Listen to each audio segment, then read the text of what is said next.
میرے محترم بزرگوں اور میرے عزیز بھائیوں اور بہنوں، السلام علیکم ورحمۃ اللہ وبرکاتہ۔ اللہ سبحانہ و تعالیٰ کی سلامتی، برکت اور رحمت آپ سب پر ہو۔ مجھے بے حد خوشی ہو رہی ہے کہ الحمدللہ 10 سال بعد میں پھر سے بھیونڈی شہر میں موجود ہوں تقریر کرنے کے لیے۔ مجھے یاد ہے کہ تقریباً 10 سال پہلے میں نے مینا ٹھاکرے ہال میں ایک تقریر کی تھی، یونیورسل بردرہڈ، عالمی بھائی چارہ، اور آج میں آپ کے سامنے اسٹیڈیم میں ہوں۔ جیسے آپ جانتے ہیں کہ میں اکثر تقریر انگریزی میں کرتا ہوں اور 10 سال پہلے بھی انگریزی میں کی تھی۔ چند مواقع پر جب آرگنائزر اصرار کرتے ہیں کہ میں کچھ بات اردو میں کہوں تو میں کوشش کرتا ہوں میرے کمزور ہندی یا اردو میں کچھ بات کہوں۔ چونکہ میں نے تعلیم انگریزی میں حاصل کی ہے تو ظاہر ہے اس اردو یا ہندی تقریر میں کافی غلطیاں کروں گا۔ اسی لیے تقریر کے شروع میں ہی میں آپ سب سے معذرت چاہتا ہوں اور آپ سے درخواست کرتا ہوں کہ آپ میرے تقریر کے پیغام پہ توجہ دیجیے اور میرے غلطیوں کو نظر انداز کیجیے۔ آج کی تقریر کا موضوع ہے قرآن اور جدید سائنس۔ اور جیسے آپ جانتے ہیں کہ جتنے سائنٹیفک ٹرمنالوجیز ہے وہ اکثر انگریزی میں ہیں، سائنس کے جتنے الفاظ ہیں اکثر انگریزی میں ہیں، اور کیونکہ میں نے سائنس بھی انگریزی میں پڑھی ہے اسی لیے اس اردو تقریر میں مجھے اور دقت ہوگی۔ اسی لیے اللہ تعالیٰ سے دعا کرتا ہوں، اور جب ہم انگریزی سائنٹیفک ٹرمنالوجیز کو اردو میں ترجمہ کرتے تو اکثر عوام اسے نہیں سمجھتی۔ مثال کے طور پہ علم حیاتیات، میں پوچھنا چاہتا ہوں کہ اس ماشاء اللہ بھرے میدان میں ہزاروں لوگ ہیں، کتنے لوگ علم حیاتیات کا مطلب جانتے ہیں؟ اپنا ہاتھ اوپر کر سکتے؟ 2% بھی نہیں۔ علم حیاتیات کا مطلب ہے بائیولوجی۔ کتنے لوگ بائیولوجی کا مطلب جانتے ہیں؟ ہاتھ اوپر کیجئے۔ بائیولوجی، بائیولوجی، ہاتھ اوپر کیجئے۔ کتنے لوگ جانتے ہیں بائیولوجی کے بارے میں؟ ماشاءاللہ اکثر لوگ۔ تو اسی لیے جب ہم انگریزی سائنٹیفک ٹرمنالوجی کا ترجمہ کرتے ہیں تو اکثر لوگ کے سر کے اوپر جاتا ہے، باؤنسر جاتا ہے۔ پھر جو اردو داں ہیں، جو ماہرین اردو زبان میں، وہ لوگ سمجھتے ہیں۔ پھر بھی میں کوشش کروں گا کہ انگریزی سائنٹیفک ٹرمنالوجی کو اردو میں ترجمہ کروں یا ہندی میں ترجمہ کروں، لیکن ظاہر ہے کافی غلطیاں ہوں گی۔ اسی لیے میں آپ سے درخواست کرتا ہوں کہ میری غلطیوں کو نظر انداز کیجیے اور میرے تقریر کے پیغام پہ توجہ دیجیے۔ جیسے میں نے کہا تھا، آج کی تقریر کا موضوع ہے قرآن اور جدید سائنس۔ قرآن اللہ سبحانہ و تعالیٰ کی آخری وحی ہے جو نازل کی گئی تھی آخری پیغمبر محمد صلی اللہ علیہ وسلم پر۔ قرآن مجید ساری کائنات کی سب سے بہترین کتاب ہے۔ قرآن مجید ساری انسانیت کے لیے ایک پیغام ہے۔ قرآن مجید اللہ سبحانہ و تعالیٰ کی آخری کتاب ہے جو نازل ہوئی تھی محمد صلی اللہ علیہ وسلم پر۔ اگر کوئی کتاب کہتی ہے کہ وہ خدا کی طرف سے ہے تو اس کتاب پر فرض ہو جاتا ہے کہ وہ اپنے آپ کو ثابت کرے ہر دور میں۔ ہر دور میں اس کتاب کو ثابت کرنا ہوگا کہ وہ خدا کی طرف سے ہے۔ سینکڑوں سال پہلے وقت تھا، دور تھا معجزات کا، ایج آف میریکلز۔ الحمدللہ قرآن مجید is a miracle of miracles. قرآن مجید معجزوں کا معجزہ ہے۔ اس کے بعد آیا دور ادب کا، لٹریچر، پوئٹری۔ الحمدللہ مسلمان اور غیر مسلمان عربی داں یہ کہتے ہیں کہ عربی میں سب سے بہترین کتاب عربی ادب کے لحاظ سے وہ ہے قرآن مجید۔ اور اللہ سبحانہ و تعالیٰ چنوتی دیتے ہیں قرآن مجید میں۔ اللہ سبحانہ و تعالیٰ چیلنج کرتے ہیں سورہ بقرہ میں، سورہ نمبر 2 آیت نمبر 23 اور 24 میں اللہ سبحانہ و تعالیٰ کہتے ہیں وَإِن كُنتُمْ فِي رَيْبٍ مِّمَّا نَزَّلْنَا عَلَىٰ عَبْدِنَا، اور اگر آپ کو شک ہے کہ ہم نے یہ کتاب نازل کی ہمارے بندے پر، اگر آپ کو شک ہے، فَأْتُوا بِسُورَةٍ مِّن مِّثْلِهِ، تو آپ ایک سورہ قرآن مجید جیسی پیش کیجئے. مِن مِّثْلِهِ، ہو بہو نہیں، قرآن مجید جیسی ایک سورہ آپ پیش کیجئے. وَادْعُوا شُهَدَاءَكُم مِّن دُونِ اللَّهِ إِن كُنتُمْ صَادِقِينَ، اور بلاؤ اپنے مددگار کو اور اپنے گواہ کو اللہ کے علاوہ اگر آپ سچے ہیں. فَإِن لَّمْ تَفْعَلُوا، اور اگر آپ نہیں پیش کر سکتے، وَلَن تَفْعَلُوا، اور آپ ہرگز پیش نہیں کر سکتے، فَاتَّقُوا النَّارَ الَّتِي وَقُودُهَا النَّاسُ وَالْحِجَارَةُ أُعِدَّتْ لِلْكَافِرِينَ، تو ڈرو اس آگ سے جس کا ایندھن انسان اور پتھر ہے، جو انکار کرنے والوں کے لیے تیار کیا ہے. اللہ سبحانہ و تعالی ان دو آیتوں میں چنوتی دیتے ہیں، انسانوں کو چیلنج کرتے ہیں. یہ اس وقت دور تھا عربی ادب کا، اس وقت عربوں کو ناز تھا اپنی عربی زبان پر، اور وہ سمجھتے تھے کہ ان سے بہتر دنیا میں کوئی نہیں ہے. اس وقت اللہ سبحانہ و تعالی قرآن مجید نازل کرتے ہیں اور ساری انسانیت کو چنوتی دیتے ہیں، چیلنج کرتے ہیں کہ اگر آپ کو شک ہے کہ یہ کتاب خدا کی طرف سے نہیں ہے تو آپ قرآن مجید جیسی ہو بہو نہیں، ملتی جلتی، ہو بہو تو دور کی بات ہے، ایک سورہ پیش کرو. اور قرآن مجید کی سب سے چھوٹی سورت ہے 3 آیتوں کی، صرف 10 الفاظ. بہت لوگوں نے کوشش کی، ایک انسان نے بھی کامیابی نہیں پائی، اور تا قیامت کوئی بھی قرآن مجید جیسی قریباً ایک سورہ بھی پیش نہیں کر پائیں گے. لیکن آج کا دور ادبی دور نہیں ہے، it's not an age of literature and poetry. اگر کوئی کتاب اپنے آپ کو خدا کی طرف سے کہتی ہے اور ادبی انداز میں کہتی ہے کہ دنیا چپٹی ہے، دنیا سپاٹ ہے، کیا آج کا جدید انسان اس بات کو تسلیم کرے گا؟ بالکل نہیں، کیونکہ آج کا دور ادبی دور نہیں ہے، آج کا دور ہے جدید سائنس کا دور. آج ہم کوشش کریں گے یہ تحقیق کرنے کی قرآن اور جدید سائنس ملتے ہیں یا ٹکراتے ہیں، قرآن اور جدید سائنس ملتے ہیں یا قرآن اور جدید سائنس ٹکراتے ہیں. اس موضوع پہ ہم انشاءاللہ تذکرہ. ایک مشہور سائنسداں، فزسسٹ اور نوبل پرائز ونر جس کا نام البرٹ آئنسٹائن تھا، اس نے کہا science without religion is lame and religion without science is blind.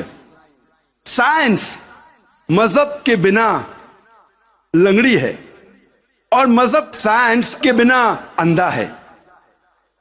میں پھر سے دہراؤں گا، البرٹ آئنسٹائن جو فیمس فزسسٹ تھا اور نوبل پرائز ونر، اس نے کہا کہ سائنس مذہب کے بنا لنگڑی ہے اور مذہب سائنس کے بنا اندھا ہے. میں آپ کو یاد دلانا چاہتا ہوں کہ قرآن مجید سائنس کی کتاب نہیں ہے، SCIENCE، لیکن ہے سائنس کی کتاب، SIGNS. یہ ہے نشانیوں کی کتاب، آیتوں کی کتاب. اور قرآن مجید میں 6000 سے زیادہ نشانیاں ہیں، 6000 سے زیادہ آیتیں ہیں. ان میں سے 1000 سے زیادہ الحمدللہ سائنس کے بارے میں ذکر کرتی ہے. آج کی اس تقریر میں میں صرف ان سائنٹیفک فیکٹس، سائنس کے حقائق کے بارے میں ذکر کروں گا which have been established، جو سائنسداں ثابت کر چکے ہیں. Scientific hypotheses, scientific theories, scientific نظریہ، ان کے بارے میں ذکر نہیں کروں گا کیونکہ ہم جانتے ہیں کہ many a time scientific hypothesis theories take U-turns. یہ سائنس کے نظریے جو ہیں کئی بار وہ اپنے نظریے سے پلٹ جاتے ہیں. اسی لیے اس تقریر میں صرف میں سائنٹیفک فیکٹس کے بارے میں ذکر کروں گا، سائنس کے حقائق کے بارے میں. سب سے پہلے ہم تذکرہ کریں گے ایسٹرونومی کے بارے میں، فلکیات کے بارے میں. 35 سے 40 سال پہلے کچھ سائنسداں نے تحقیق کی ایک موضوع پہ، تخلیق کائنات، مطلب کریشن آف دا یونیورس. اور ان سائنسداں نے کہا کہ ہماری کائنات سب سے پہلے ایک پرائمری نیبیولا تھا، بنیادی گولا، ابتدائی گولا. اس کے بعد there was a secondary separation، دوسری جدائی، دوسری علیحدگی، اور ایک بڑا دھماکہ ہوتا ہے بگ بینگ. اس کے بعد وجود میں آیا گیلیکسیز، کہکشائیں، ستارے، سیارے، چاند، سورج، اور یہ زمین جس میں ہم رہتے ہیں. اسے سائنسداں نے کہا بگ بینگ، بڑا دھماکہ. یہ جو سائنسداں نے تقریباً 40 سال پہلے ڈھونڈا کس طریقے سے کائنات وجود میں آئیں، تخلیق کائنات، قرآن مجید میں اس کا ذکر 1400 سال پہلے ہے. اور میں نے اس تقریر کے شروع میں ایک آیت کی تلاوت کی، سورہ انبیاء کی، سورہ نمبر 21 آیت نمبر 30، جہاں اللہ سبحانہ تعالیٰ فرماتے اولم یر الذین کفروا، کیا انکار کرنے والے یہ نہیں جانتے ان السماوات والارض کانتا رتقا ففتقناہما، کہ زمین اور آسمان ایک تھے، جڑے ہوئے تھے، اور ہم نے انہیں جدا کیا. یہ جو تخلیق کائنات، creation of the universe, big bang, بڑا دھماکہ، جو سائنسداں کو 40 سال پہلے پتا چلا، قرآن مجید میں اس کا ذکر ہے 1400 سال پہلے. قرآن مجید میں اللہ سبحانہ تعالیٰ فرماتے ہیں سورہ فصلت میں، سورہ نمبر 41 آیت نمبر 11 اور 12 میں، کہ اللہ سبحانہ و تعالیٰ نے آسمان کی طرف دیکھ کے کہا جب وہ دھواں تھا کہ آسمان اور زمین ایک ساتھ آ جاؤ، ولنگلی اور انولنگلی، اپنے مرضی سے یا اپنے مرضی کے بنا. اور ان نے کہا کہ ہم اپنے مرضی سے ایک ساتھ آ جاتے ہیں. قرآن مجید میں لکھا ہے کہ آسمان سب سے پہلے دھواں تھا، عربی لفظ ہے دخان. اور آج کے سائنسداں یہ کہتے ہیں کہ کائنات بننے کے پہلے یہ آسمان دھواں تھا. انگلش میں کہتے ہیں گیس، لیکن عربی میں دخان کے معنی ہے اسموک. کچھ مفسرین نے ترجمہ کیا مسٹ، دھند، جو میرے حساب سے صحیح ترجمہ نہیں، کیونکہ دھند ہوتا ہے ٹھنڈا اور دھواں ہوتا ہے گرم. دھماکے کے بعد ہم اکثر دیکھتے ہیں گرم دھواں، دھند نہیں دیکھتے. تو قرآن مجید میں لکھا ہے کہ آسمان تھا دھواں. اور آج سائنس یہ کہتی ہے کہ اسموک گیس سے اور بہترین لفظ ہے. جو قرآن مجید میں دخان لکھا ہے وہ گیس سے اور بہترین ہے، اور scientifically smoke is a better word than gas. آپ سوچ سکتے قرآن مجید میں اس کا ذکر ہے 1400 سال پہلے. انسان پہلے سمجھتے تھے کہ زمین سپاٹ ہے، چپٹی ہے. سب سے پہلی بار اگر کوئی انسان نے یہ ثابت کیا کہ دنیا بیضوی ہے، وہ ہے سر Francis Drake, sun 1577 1577 when he sailed around the earth. جب سمندر پہ سفر کیے دنیا کے گول، تو فرانسس ڈریک نے ثابت کیا کہ دنیا بیضوی ہے. قرآن مجید میں اس کا ذکر ہے 1400 سال پہلے. قرآن اللہ تعالیٰ فرماتے ہیں سورہ لقمان میں، سورہ نمبر 31 آیت نمبر 29 میں، الم ترى ان اللہ یلیج اللیل فی النہار ویلیج النہار فی اللیل. اللہ سبحانہ و تعالیٰ نے رات کو دھیرے دھیرے، آہستہ آہستہ دن میں تبدیل کیا، اور دن کو دھیرے دھیرے، آہستہ آہستہ رات میں تبدیل کیا. یہ دن کا رات اور رات کا دن آہستہ آہستہ دھیرے دھیرے تبدیل ہونا یہ ثبوت دیتا ہے کہ دنیا بیضوی ہے. اگر دنیا چپٹی اور سپاٹ ہوتی تو دن فوراً رات میں تبدیل ہوتا اور رات فوراً دن میں تبدیل ہوتی.